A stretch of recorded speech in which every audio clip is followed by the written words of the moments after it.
that another Bigfoot story, guys?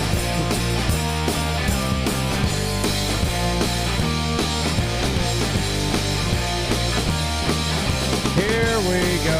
3, 2, 1. Boom! And welcome to another episode of Today, brought to you by Boss Shot Shells. I'm Jeff Stanfield with the world famous Andy Shaver, and today is his day. March 13th. March 13th. Mm-hmm. Can you believe it? Yep. Years just flying on by. So, today, in 1781, we got to go back hundreds of years. Thomas Jefferson days. Yeah, I guess it would be. Astronomer William Herschel discovered Uranus, expanding our understanding of the solar system. Hold on just now. So a Hershey. Herschel. Okay, never mind. Herschel. Okay, go ahead. Making it the first planet discovered with a telescope. Before this, all known planets were visible to the naked eye and had been observed since ancient time. Herschel initially thought that he found a comet, but later confirmed it was a new planet, expanding the known boundaries of our solar system for the first time in modern history. The discovery was significant because it challenged the long-held belief that only 6 planets, Mercury, Venus, Earth, Mars, Jupiter, and Saturn, existed. It also led to further advancements in astronomy, as it showed that more planets could be found beyond Saturn. In 1781, that blows my mind. Why? I just can't imagine them having enough technology to do that. Shit, my binoculars from 1990 to today are completely different. Uranus was and I think it's pronounced Uranus, but I'm going to say Uranus. Uranus was eventually named after the Greek god of the sky, Uranus, following the tradition of naming planets after mythological features. Herschel initially wanted to name it Georgium Sidus. I'm glad he settled on Uranus, or George's star, in honor of King George III of England.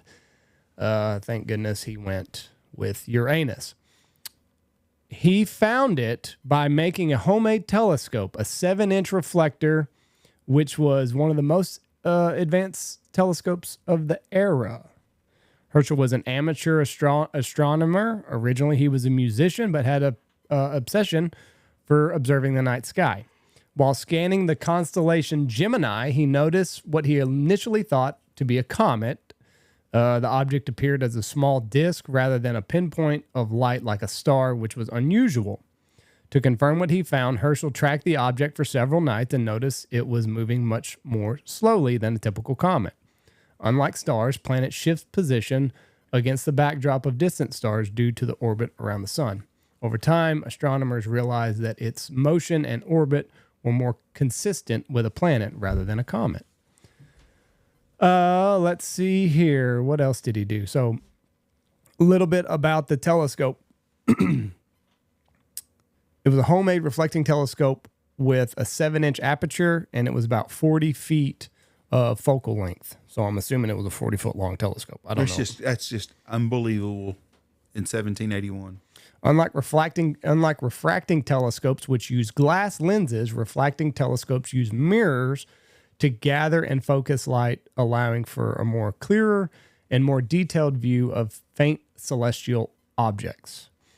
Herschel was systematically scanning the night sky, cataloging double stars and nebula when he noticed the faint object. So Uranus actually led to the discovery of Neptune, and I'll get into that in just a second. Just some facts about Uranus. Unlike other planets, Uranus has an extreme axial tilt of 98 degrees, meaning it essentially rolls around the sun rather than spinning, so it tumbles more or less. It was the first planet to be discovered by a telescope. Uranus has 2 large moons, Titania and Oberon. They found those in 1787. So, the way that we found Neptune after we found Uranus is, let me see here. After Uranus was confirmed as a planet, astronomers carefully tracked its orbit over the next few decades. By the 19th century, they noticed something strange. Uranus was not following the exact path predicted by Newton's law of motion. It was being pulled off course slightly. This led to some astronomers, including Alexis Bouvard, to theorize that another unseen planet must be tugging at Uranus with its gravity, and this led to a race to discover the mystery planet. In 1846, John Gall, using calculations, pinpointed Neptune almost exactly where the mathematical models predicted. Neptune became the first planet discovered through calculations rather than direct observation. Had we not known that, or had we not ever found Uranus, we'd have never found Neptune. Now, another event that happened today, Microsoft went public today. $21 per share. Whew, that'd been a good If buy. you invested $1,000 on that day. Let me guess. Ready? Oh, I'm ready. 5.2 million. 5.5. I was doing the math in my head. No, you fucking weren't. You were just guessing. It has split 9 times. I don't know how the splits. Some are 2 to 1, some 3 to 1. Okay, yeah, all of them were 2. No, 1987 was a 2 to 1 split. 1990 was a 2 to 1 split. 1991 3 to 1. 92 3 to 1. 94, Okay, 96, 98, 99, and 2003. So you got 50. You got 50 shares when it come out for $1,000. You would have 47.62. It's just 50 shares. Okay, So I'm 2 good with would be that. 100. The other 2 would be 200. The other 2 would be 400. The 3 would be 1,200. 24, whatever would equal 500. So you probably have 10 to 20,000 shares of it now. 13,715. 13,000 shares. After all of the splits with your original 47, it turns into 13,715. And I'm sure it's paid dividends some. So Yep. So that's one thing. 5.5 that does not include dividends, which I don't know what those are either. So you get paid back a percentage on every piece of stock you have. Like if they give you you might get a quarter, you might get $1 per dividend. You may get $10, whatever the profit is. They give you a dividend, and a lot of people get back in stocks, and some people get money. Some stocks pay dividends every year. So if you owned 100,000 shares of a stock and it was paying $1 a year in dividends, you're getting $100,000 a year back. Well, I missed that boat. Sure would. Hindsight 2020. That and Apple would have been good investments. Glad y'all missed the boat on that. Screwed up everything. The biggest loss is Bitcoin. Yeah. And that was in my lifetime. So I screwed that up. Okay. Birthdays today. William H. Macy, your favorite character, Frank Gallagher, He in the is awesome. hit Showtime series Shameless. He was also nominated for Best Supporting Actor in Fargo. Very good in that too. He has appeared in over 130 films and television. So he initially thought that he was not going to make it past season 1 of Shameless. He thought Frank Gallagher was too detestable. People were not going to find any endearing qualities in him, and they were just basically gonna cancel him. He is the only actor to appear in every episode of Shameless. He appeared in all 11 seasons, 2011 to 2021. Almost cried when he died. 20, which is crazy. It was a great show. I love that show.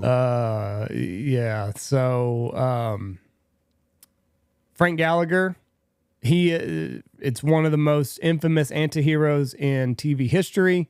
He did most of his own stunts on Shameless, including falling off a roof and getting hit by a car. He called this, it was a role of a lifetime. Despite the character being so awful, he directed several episodes of Shameless, and he improvised some of Frank's wildest moments, adding to the character's unpredictability. He that is the best, I'm telling you, of all the TV. Him, that, and Cosmo Kramer. Mm-hmm.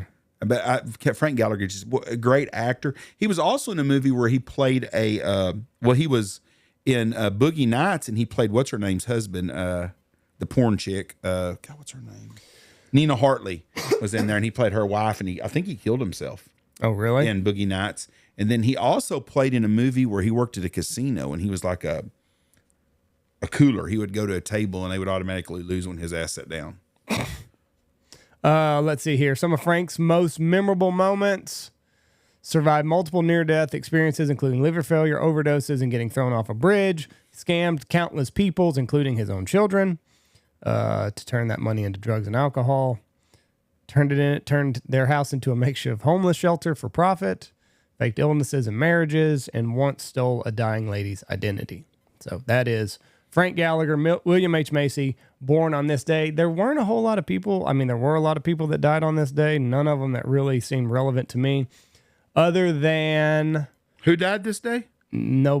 Just what I'm saying. Not many people that mean anything to me. J.P. Morgan's son died at the age of 75 to a stroke, and that's really all that I got. That died. Yeah, it's kind of a boring death day. Not many people that I know that did anything today, but Well, you hit a home run with your who was born day. Frank Gallagher. Oh, what a great actor. What all has he been in? I looked at that earlier. I'm gonna tell you, him, and I'll tell you another great actor was the dude that played Sandy, and the guy that was in Twister.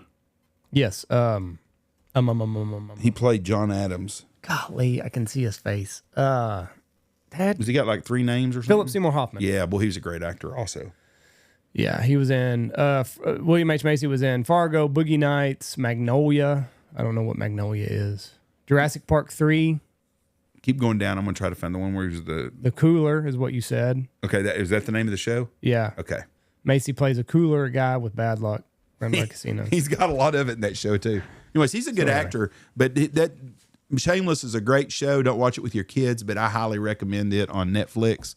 It's a very, very dark, deep, stupid show, but I loved it. Really good. Started watching The Righteous Gemstones came out again. Terrible. I like John Goodman, but they're going back to Civil War days or something. I just don't.